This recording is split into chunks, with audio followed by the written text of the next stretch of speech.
Evet, bayram bir sevinçtir. Bayram bir maksada ulaşmaktır. Bayram Allah'ın lütfuna mazhar olmaktır. Bizler bu bayramla bizzat Allah'ın lütfunu, Allah'ın rahmetini doya doya alıyoruz ve üzerimizde onu görüyoruz, hissediyoruz. Değerli Müslümanlar, bayram ile biz kainata, bütün insanlara, şu dert ve ızdırap içinde olan insanlara şu mesajı veriyoruz.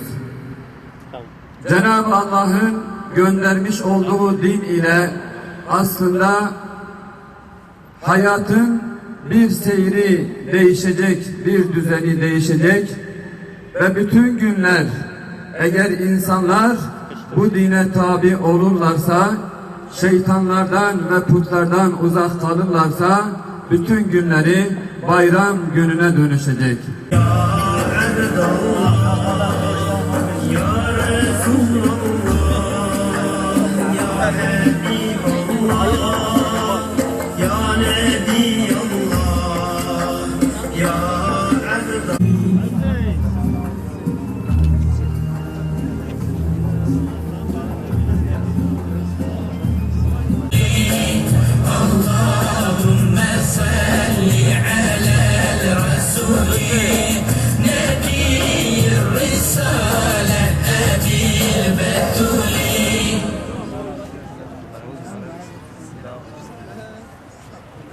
Allahu Ekber, Allahu Ekber, La ilahe illallah, Allahu Ekber, Allahu Ekber ve lillahil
hamd.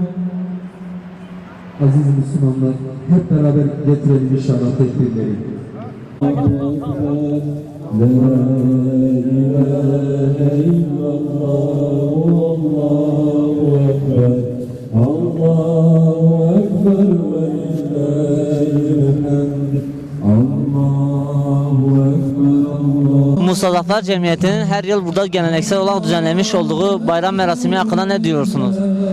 Allah razı olsun onlardan. Müslüman kardeşlerimizi bir araya topluyorlar. Allah-u Teala onlardan razı olsun. Özellikle bu çalışmaların yapmaları nedeni Müslüman kardeşlerin arasındaki uhuvveti, arasındaki samimiyeti genişletmektir. Allah-u Teala onlardan razı olsun. Allah-u Teala helali kabul etsin. Son olarak ne söylemek istersiniz?